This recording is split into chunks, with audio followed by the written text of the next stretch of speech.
New at 6:30, we want to introduce you now to a man who has a real story to tell. 20 years of drug abuse ended with him living on the streets in a very dark place. But somehow he found his way to the Bay Area, to a rescue mission here, and a program that would start a new chapter in his life. As KTVU's Claudine Wong reports, it's one that includes cooking, giving back, and a trip across the world. Did you make up the veggie that we had to make up? Not yet. Chef wanted me to do this first. All right. In this kitchen, it seems like everything and everyone is in constant motion. Joe Corio and Jesse Edwards are part of a team of about 24 people in a culinary training program designed by Tim Hammock. My whole goal coming here was to pass on the experience that I've had. I've worked all over the world, and certainly there's some great restaurants here in California. And so if these folks are willing to put in the time and effort, I'll meet them halfway and I'll give them all the knowledge that I have. But peek into the dining room, and you quickly see this is not a high-end restaurant. There is no fixed menu, and those who eat here never get a bill. This is the Bay Area Rescue Mission. They feed the hungry, and the people who are making these meals know exactly what that feels like. It's in 2012 when I got in here. I mean, this is what meth and bad oral hygiene and living on the streets did. You know, here I got Medi-Cal, I got some health care. 5 years ago, Joe Corio was in a very different place. That thing meth came along, and it just took my life away, you know? I mean, it went from snorting it to smoking it to just, you know, having it run my life. I find myself jobless, homeless, and penniless. I'm sleeping in the BART station, 16th and Mission, being chased out. He ended up at the rescue mission and in this year-long program. And I figured, you know, I've been messing up for over 20 years. Back then, I thought, what's 1 year of giving my life up to the Lord? Here, participants learn the kitchen, from dishwashing to food prep to cooking.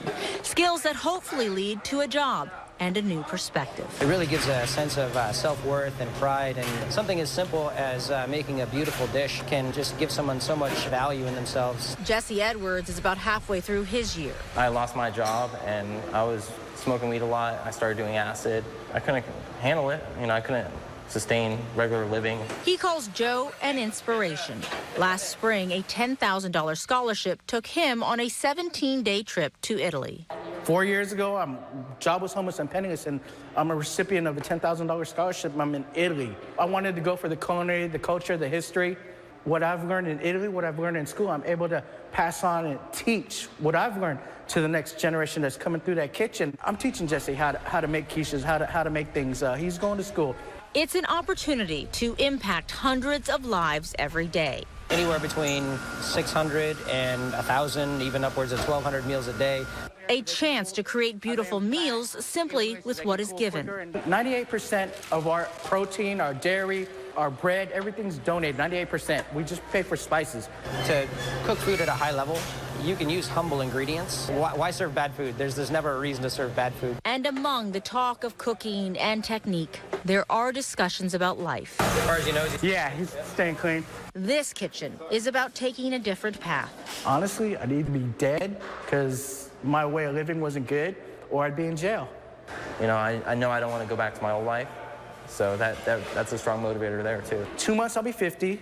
5 years clean and sober, on the verge of graduating and May with an associate's degree, was able to go to Italy, was able to give back, and still being able to learn. Here, this food for the hungry also feeds a transformation. over the course of the 12-month program that we have here, we have a long time to be able to really invest into the lives of these men and women that come through our program, and so they truly leave here a different person than they came in.